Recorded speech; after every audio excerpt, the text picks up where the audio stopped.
Hey guys, Divyansh and welcome back to another episode of Football Daily, जहां पर football daily थोड़ा सा daily नहीं हो पा रहा है, लेकिन आज के इस एपिसोड में भैया कुछ ट्रांसफर धमाका। ये ट्रांसफर विंडो ना पता है ऐसी लग रही थी कि यहाँ पर फेजेस में यहाँ पर इस ट्रांसफर मार्केट के हाइज एंड लोज आ रहे थे। लेकिन कुछ दिन ऐसे होते थे जहाँ पर लिटरली भाई एक बॉम्बशेल गिरता था, लेकिन कुछ दिन लिटरली यहाँ पर काफी ज्यादा ठंडे होते थे। लेकिन आज कि इस ट्रांसफर एपिसोड में हम लोग बात करने वाले हैं कुछ ऐसी डील्स की जो कि लिटरली नहीं ऐसा एक्सपेक्ट कर रहे थे हम कि शायद से ऐसा हो सकता है, लेकिन अब होता हुआ दिख रहा है। सबसे पहले अगर बात करें यहाँ पर इस रियल मैड्रिड और मैनचेस्टर सिटी लव एंगल की, तो भैया यहाँ पर मैनचेस्टर सिटी के पास देखो, कुछ महीने पहले मेरे को याद है पेप गार्डियोला ने एक प्रेस कॉन्फ्रेंस में कहा था कि भैया देखो सीधी सी बात है, अगर मैनचेस्टर सिटी का यहाँ पर जो स्क्वाड है ना, अगर उसको छोटा नहीं किया गया तो भैया मैं तो छोड़ के चला जाऊंगा। और उस टाइम शायद से मैनचेस्टर यूनाइटेड का जो फर्स्ट टीम स्क्वाड था, यानी कि जो सीनियर स्क्वाड था, वो लगभग 28-29 प्लेयर्स का था। ये कहने के बाद बहुत सारा काम किया गया कि भाई पेप गार्डियोला ने बहुत अपडेट फीडबैक दिया, उस फीडबैक को लिया गया और फिर 28-29 से करके उसको 31 कर दिया गया। लेकिन मैनचेस्टर सिटी अब यहां पर स्क्वाड को क्लियर आउट करती हुई दिख रही है। जो प्लेयर्स पेप गार्डियोला के प्लान्स में नहीं है उनको मूव किया जा रहा है, जिसमें शॉकिंगली आप कह सकते हो कि Jack Grealish, British record transfer fee hold करने वाले उस टाइम के, आज यहां पर एवर्टन को ज्वाइन कर रहे हैं डेविड मॉइस के, और यहां पर 50 मिलियन का बाय ऑप्शन भी रख दिया। तो आप कह सकते हो कि जैक ग्रिलिश एक ऐसा प्लेयर है जिसने काफी अच्छा खासा डेंट मारा है पेप गार्डियोला की लेगेसी पे। किस तरीके से यहां पर पेप गार्डियोला इतने एक्सपेंसिव प्लेयर को लेता है और यहां पर उसको फ्लॉप कर सकता है। इसका एक केस आप यहां पर अब सेविन्यो के लिए भी बना सकते हो, बट अगेन सेविन्यो को इतना महंगा प्लेयर नहीं था, बल्कि उस पर शायद से मैनचेस्टर सिटी प्रॉफिट ही बुक करने वाली है, क्योंकि यहां पर टॉटनहम हॉटस्पर साविनियो को लेकर काफी ज्यादा इंटरेस्टेड है। और यहां पर उन्होंने जो पहला ऑफर दिया है वो भी लगभग 50-55 मिलियन पाउंड्स का है, जिसपे मैनचेस्टर सिटी रिप्लाई करी क्योंकि उनको ज्यादा चाहिए। लगभग आई थिंक मेरे को लग रहा है ये चीज 60-65 में हो जानी चाहिए। तो आप सोच सकते हो कि यहां पर जैक ग्रिलिश चला गया, यहां पर आप कह सकते हो कि Savinho is on his way out. आप कह सकते हो कि यहां पर जेम्स मैकर्टी नॉटिंघम फॉरेस्ट जा रहा है क्योंकि अब वो यूरोपा लीग खेलेंगे और क्रिस्टल पैलेस अब नीचे कॉन्फ्रेंस लीग खेलेगी। इसने भैया एक स्पॉट ओपन कर दिया है, और इसीलिए अब यहां पर फब्रिजियो और बाकी सारे रिपोर्ट्स ने भी ये चीज कंफर्म किया है कि भैया मैनचेस्टर सिटी का जो इंटरेस्ट है वो रॉड्रिगो में जेन्युइन है। मैनचेस्टर सिटी ऑलरेडी यहां पर रॉड्रिगो के एजेंट्स और यहां पर उसके एंटराज से बात ओपन कर चुकी है। नेगोशिएशंस आर ऑन इट्स वे। फिलहाल के तौर पे क्लब बाय क्लब यहां पर जो नेगोशिएशन होती है वो अभी तक स्टार्ट नहीं हुई है, लेकिन रियल मैड्रिड का स्टैंड आज से 2 महीने पहले भी सेम था और अब जब सीजन स्टार्ट हो रहा है तब भी सेम है कि रॉड्रिगो को रखने में उनको कोई प्रॉब्लम नहीं है। रॉड्रिगो की पर्सनल एम्बिशन पे डिपेंड करता है कि यहां पर रियल मैड्रिड के साथ उसको क्या करना है। भाई अगर उसको यहां पर वर्ल्ड कप खेलना है, अगर उसको यहां पर अपने आप को एक सुपरस्टार बनाना है, तो डेफिनेटली फॉर श्योर, अनफॉर्चुनेटली या फिर फॉर्चुनेटली रियल मैड्रिड में अभी ये होता हुआ नहीं दिख रहा है, क्योंकि उसके आगे आप कह सकते हो यहां पर आर्दा गुलर है, उसके आगे आप कह सकते हो कि यहां पर विनीसियस जूनियर है, जूड बेलिंगम है, यहां पर किलियन एम्बापे है। तो डेफिनेटली यहां पर काफी सारे प्लेयर्स है, प्लस जो फॉर्मेशन भी है वो भी यहां पर रॉड्रिगो को एक अच्छी पोजीशन में नहीं डालती। तो मेरे को तो आई थिंक यहां पर ये लगता है कि रॉड्रिगो को अगर मैनचेस्टर सिटी कम कॉलिंग, जो कि मेरे को लग रहा है कि यहां पर आ ही रही है मैनचेस्टर सिटी इंटरेस्ट के साथ, Rodrigo will join Manchester City towards the end of this transfer market. Matter अब ये करता है कि भैया रियल मैड्रिड को कितना पैसा लेना चाहिए इस डील को होने के लिए। मेरे को लगता है कि 100 मिलियन का जो प्राइस टैग है वो शायद से इस मैनचेस्टर सिटी नहीं करेगी। आई थिंक 80-85 मिलियन के आसपास की ये डील होती हुई दिख सकती है, जो कि विन विन सिचुएशन होगी। रॉड्रिगो को उसका सुपरस्टार स्टेटस मिल जाएगा, पेप गार्डियोला को उसका अच्छा प्लेयर मिल जाएगा, और यहां पर रियल मैड्रिड को पैसे मिल जाएंगे। खैर मार्सा ने और स्पेनिश न्यूज़पेपर में अब ये खबर छापने लगी है कि रियल मैड्रिड का ट्रांसफर मार्केट पार्ट 2 स्टार्ट हो चुका है। आई डोंट नो क्या वो यहां पर क्लियर आउट करने के रेफरेंस से कह रहे हैं या फिर ये कि रॉड्रिगो का पैसा जो आएगा, क्या रियल मैड्रिड यहां पर एक ऐसी साइनिंग कर सकती है जो कि अभी तक किसी ने भी एक्सपेक्ट नहीं की। That remains to be seen. लेकिन फिलहाल के तौर पे तो भैया यहां पर आज हम लाइव स्ट्रीम करेंगे रियल मैड्रिड का जो फ्रेंडली होगा। सो भाई ऑफ कोर्स तुम अगर मैड्रिड फैन हो या फिर अगर ऐसे मैं तुमको पसंद हो तो भाई तुम देखो, तुम आ सकते हो, you are most welcome, I love you. लेकिन इसी के साथ यहां पर एक और अब इंडी कायला करके यहाँ पर एक जर्नलिस्ट है, अब देखो जिस जर्नलिस्ट का चेहरा नहीं है तो मैं तो उस पर क्या ही बिलीव करूं, लेकिन इसको लेके यहाँ पर स्पेनिश और गूगल पे तो बहुत आर्टिकल्स छप चुके हैं, आप यहाँ पर जा सकते हो। सीक्रेट टॉक के नाम से यहाँ पर इस चीज को बस किया जा रहा है। रिपोर्ट की बात माने तो यहाँ पर विनीसियस जूनियर और मैनचेस्टर सिटी भी एक दूसरे के साथ सीक्रेट टॉक्स में है। However I find it very unreliable, लेकिन फिर भी जस्ट इन केस तुम मेरे क्लब से रिलेटेड है तो मैं तुमको बता रहा हूं कि यहाँ पर विनीसियस जूनियर और Manchester City according to the rumours या फिर डर्ट शीट्स की बात करें तो यहाँ पर एक सीक्रेट टॉक्स में है।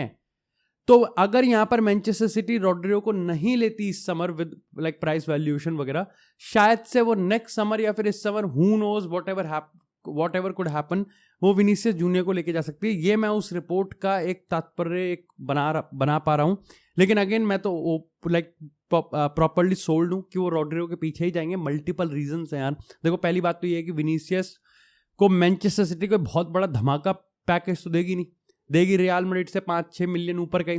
दूसरी चीज ये है कि भाई विनीसियस का प्राइस टैग भी लगभग अगर ईसक 150 मिलियन का है तो there is no way Vinicius Junior is going for 100 and 110, वो भी लगभग 150, 160, 170 के आसपास ही जाएगा। इतना मैनचेस्टर पैसा कैसे ले जाएगी ये समझ में नहीं आ रहा। क्या विनीसियस जूनियर एक्चुअली में यहाँ पर मैनचेस्टर सिटी को रियल मैड्रिड को ओवर प्रेफर करता है, जबकि हमको पता है कि विनीसियस और रियल मैड्रिड के बीच में जो लड़ाई है वो कोई यहाँ पर मतभेद नहीं है, वो बस यहाँ पर कॉन्ट्रैक्ट नेगोशिएशन को लेके, जिसको लेके विनीसियस जूनियर और रियल मैड्रिड कभी बैठ के उसको सॉल्व कर सकते हैं अगले 1 साल में। So I think Rodrygo is going to Manchester City. Tottenham Savinho को ले रही है और एवरेज ईज को ले रही है। और अगर उसकी हम यहाँ पर टीम को देखें तो भाई कुडूस की बात करें, सोलंकी की बात करें, yes they lost Sonny, but again Tottenham with Thomas Frank, I think they could be underdogs. They are always underdogs, but again performing underdogs जिसे कहते हैं ना। इसी के साथ यहाँ पर एक बहुत ही पेचीदा सी स्टोरी है, दैट इज कि भाई पीएसजी ने डोनारुमा को ही आउटकास्ट कर दिया। अब जब मैंने इस पर थोड़ा सा डिग डीप किया तो मेरे को समझ में आया कि भैया देखो ऐसा है कि हाल ही में एलओएससी यहाँ पर जो आई थिंक उससे यहाँ पर भैया पीएसजी ने यहाँ पर 55 मिलियन में लूकस गोलकीपर को साइन किया है। और इसके पीछे का यहाँ पर कंटेक्स्ट बहुत सिंपल है कि भैया यहाँ पर डोनारुमा जिस तरीके से प्ले गोलकीपर है, लुइस एनरिके की पीएसजी को एक डिफरेंट स्टाइल का गोलकीपर चाहिए। That remains to be seen कि डोनारुमा ने कितने अच्छे सेव किए और लिवरपूल के साथ जो पेनल्टी शूट आउट था उसी के बलबूते पे यहाँ पर पीएसजी ने अपना पहला चैंपियंस लीग और ट्रबल पूरा किया है। स्टिल यहाँ पर इसके ऊपर ये रीजन है कि भैया देखो ऐसा है, डोनारुमा ये मानता है कि कॉन्ट्रैक्ट में मैं सैलरी तो अपनी कम ही नहीं करता, मतलब ही नहीं बनता कि ऐसे कैंपेन के बाद मैं अपनी सैलरी कम करूं, जो कि आई थिंक फेयर भी है। इसी के साथ यहाँ पर डोनारुमा ने ये भी मना कर दिया पीएसजी को कि भैया तुम जो सैलरी में स्ट्रक्चर कर रहे हो, ये जो तुम परफॉर्मेंस रिलेटेड बोनस है ना, ये मेरे को पसंद नहीं आ रहे। परफॉर्मेंस रिलेटेड बोनस मतलब कि भाई तू इतने सेव कर देगा तो इतना तेरे को और बोनस दे देंगे, यानी कि बेस जो उसकी फिक्स सैलरी होगी वो कम कर देंगे लेकिन बोनस से बढ़ा देंगे, जो कि डोनारुमा को पसंद नहीं आ रहा।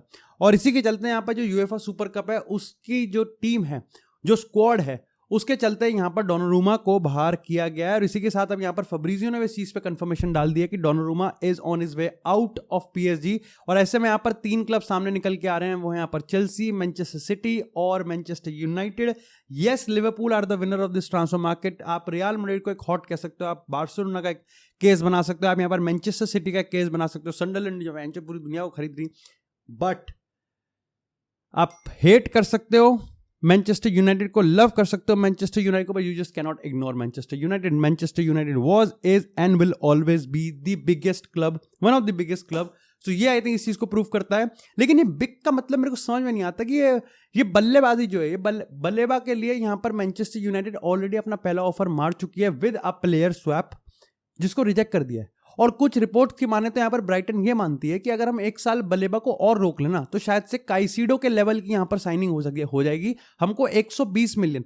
अब देखो मेरे को नहीं पता कि तुम यहाँ पर ट्रांसफर मार्केट में प्लेयर्स को कैसे रेट करते हो, लेकिन ये जो 120 मिलियन अब किसी भी प्लेयर को उठा के दिया जा रहा है ना, एक तो एक प्लेयर की 3-4 कंपाइलेशन क्या बन जाए भैया। मैं भाबी अलोंसो और खुद मैं बाबी अलोंसो और मुठमार जूनियर, हम तीनों की अगर मैं कंपैरिजन बना दूं तो शायद से मेरे को लगता है कि मैं ट्विटर के कुछ हिस्से को यहां पर ये कन्विंस करने में तैयार हो जाऊंगा कि हम तीनों भी 50 मिलियन प्लेयर्स हैं।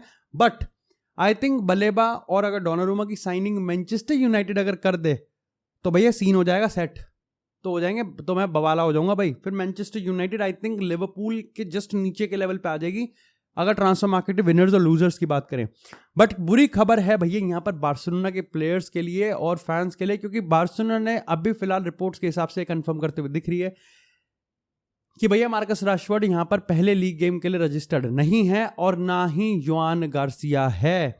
Marcus Rashford is not even the priority as of now. Priority यहां पर योआन गार्सिया है, जो कि मैं अपने एपिसोड के माध्यम से तुमको बहुत टाइम से बताता हुआ अभी आ रहा हूं। और ऐसे में यहां पर काफी सारे लोग ये मानते हैं कि भाई बार्सिलोना जब, क्योंकि रिपोर्ट्स के हिसाब से उनकी ट्रांसफर मार्केट अब खत्म हो चुकी है, यानी कि अब ना ही कोई आएगा ना कोई जाएगा।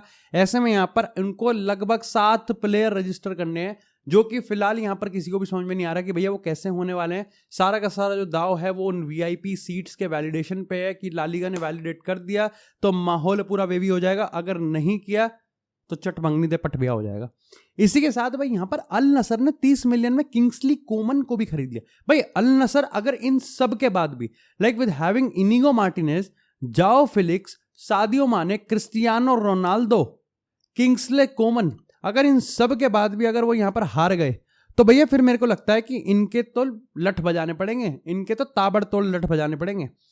लेकिन इसी के साथ अगर बात करें अपने लास्ट अपडेट की तो भैया वो यहां आती है, नहीं एपिसोड एक्चुअली में खत्म हो गया।